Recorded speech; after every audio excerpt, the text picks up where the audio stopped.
First, I would like to address my opponent Stephen's claim that cigarettes are responsible for many fires in the homes. There are two issues with this. Fire-safe cigarettes are being researched and made to prevent cigarette fires.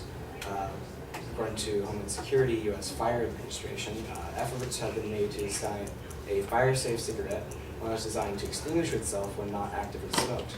Change in cigarette dimensions, density of tobacco, paper porosity, and additives may reduce the likelihood that a safe cigarette will ignite bedding or soft furnishings, typical items first ignited and lighted tobacco materials fires.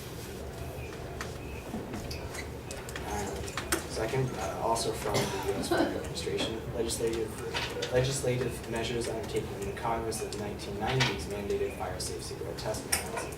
New York was the first state to investigate making fire-safe cigarettes available to its residents, and in 2004, New York passed a law requiring the sale of fire-safe cigarettes.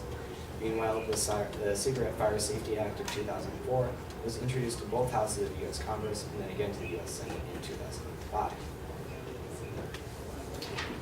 So the issues with cigarette fires are not nearly as problematic as first claimed. Fire-safe cigarettes are being researched. They are on the way. This very soon will not be a problem. Along with e-cigarettes, which I brought up earlier, contain nothing hazardous at all. There's no more cause of alarm for a fire alarm from an e-cigarette than there is from a toaster.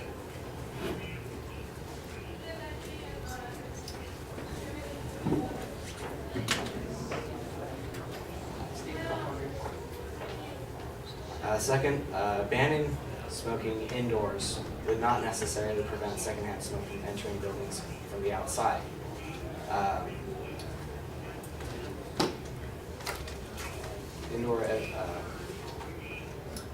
Indoor secondhand smoke levels are higher when smoking occurs in the adjacent outdoor setting, especially when an outdoor area is semi-enclosed. For example,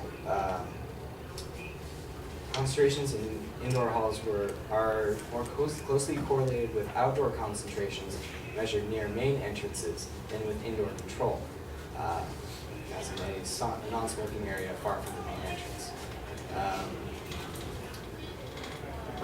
So banning smoking inside a building is not necessarily going to save the residents from secondhand smoke that enters through the windows or through the doors outside the building, especially in a place like New York where you're going to find smoke everywhere. Or California, which is more relevant to this, because this is a California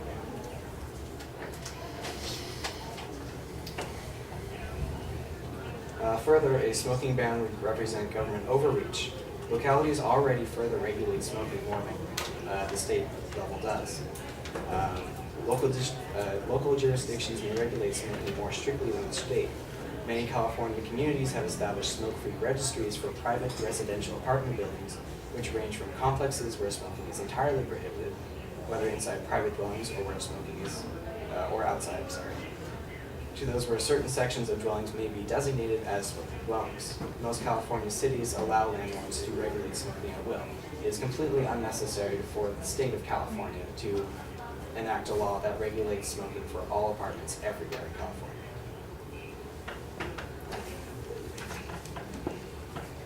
And further going off the fire hazard, every building is required to have smoke alarms to prevent the issue of cigarette-caused fires. If these smoke detectors are working properly, then fire alarms would not be an issue at all. This suggests that the problem lies somewhere else in people's ability to keep up with the operation of their smoke detectors. So, thank you.